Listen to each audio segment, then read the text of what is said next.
Russia's defense ministry has released a new video showing missiles being launched from warships and a submarine in the Mediterranean, targeting Islamic State positions in Syria.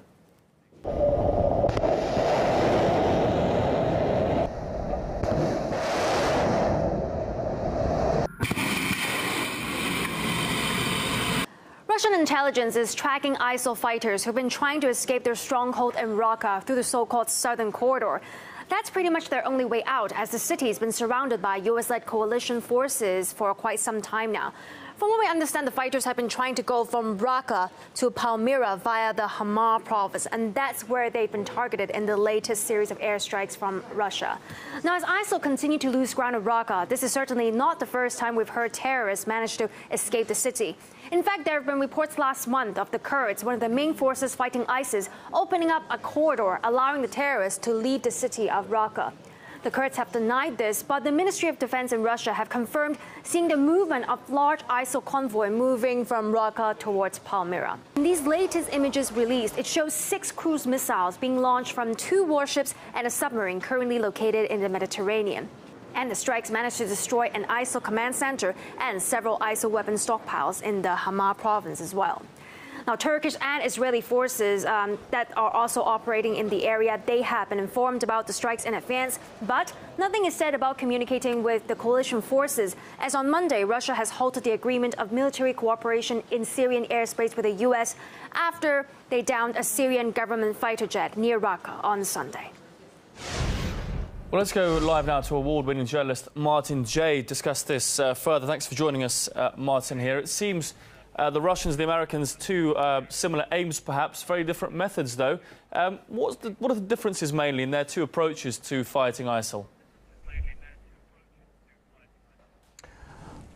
Good question. I think the differences are quite vast. If you look at both of their strategies and the ethos of both of these big players, one, on the American side, there is a two-pronged approach, which is confusing and conflicting at the best of times.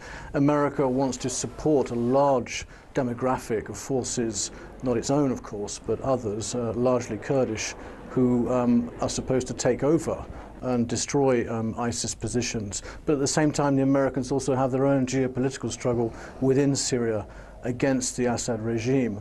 And of course, let's not also forget the other thing which is quite interesting is that their presence in Syria is entirely illegal. So if you contrast that against the Russians don't have such a complicated idea towards what they're doing or what their objectives are. They simply want to hit ISIS and hit ISIS hard so that that extremist group can be completely eradicated.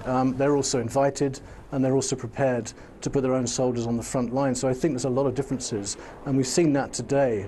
And in recent days with these airstrikes, the American strikes on Raqqa seem to be quite indiscriminate and incur heavy civilian losses.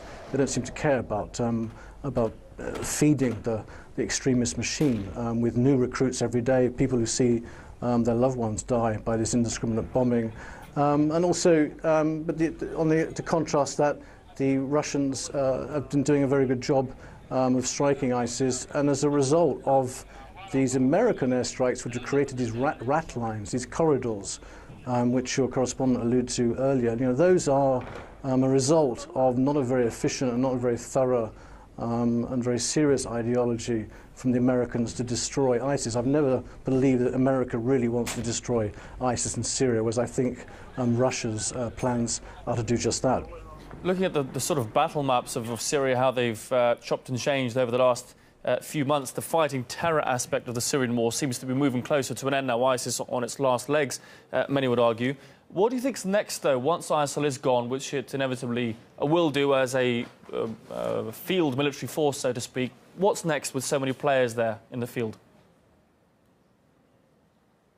Yeah, that's really what we all want to know, Daniel. The big question is, do all these huge international players actually stop and walk away, or is there a second agenda? Is there a second game plan there? And I think from the American position, I have no question whatsoever that there is, and it may well take some time. But I think in the longer term, as I said in my first answer, I think the Americans do have a longer term anti-Iranian agenda, and hitting proxies of Iran would be quite an attractive and quite, for them, a logical step to do. So I think that really does take away some of the mystery and some of the confusion as why America is behaving the way it is. You know, it has these airstrikes, it supports the Kurds, but at the same time and time again, we see repeated examples of skirmishes or standoffs with the Syrian regime and the Syrian regime's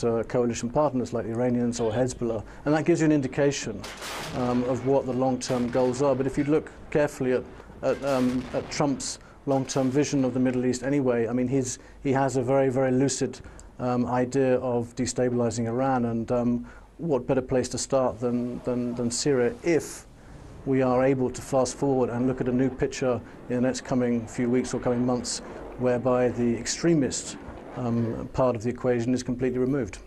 Just speaking of the Kurds, though, and of the proxies you mentioned, obviously the US is arming the Kurds to fight ISIL. That's really irritated Turkey, who's a US ally, NATO member. I mean, where do you see that relationship developing? Because will they actually be able to get these weapons back after flooding the area with these arms? Is that realistic at all? No, it's not realistic at all, is it? I mean, it depends on whether you believe in fairy tales or Father Christmas. I don't imagine that those arms are going to be handed back. They might get a percentage of them back, but I think they'll get a lot of excuses and a lot of far-fetched stories about those heavier guns being lost or destroyed in the confusion of war. So I don't think we should hold our breath on that. But it's the Kurdish question and who is arming them is becoming paramount in the last few days with a new Saudi crown prince in Saudi Arabia. Prince Mohammed bin Salman has told the Kurds in no uncertain terms that if he doesn't get what he wants in Qatar, which is for Turkish troops to be removed completely, that he said he might look at options on arming the Kurds themselves. So you have an incendiary situation with the Kurds in northern Syria, which has got so much more complicated in just the last few weeks with the Qatar crisis emerging, and America once again deliberating and not sure which foot to pull its camp, but to place itself in. So it straddled both camps. I mean, there was a lot of confusion just a week ago from the White House between Trump and the Pentagon over the Qatar question. So the Kurds and arming of the Kurds, it keeps coming up time and time again, and very worrying. Right, Martin Jay, award-winning journalist, thanks for your insight today here on the Syria question on RT International.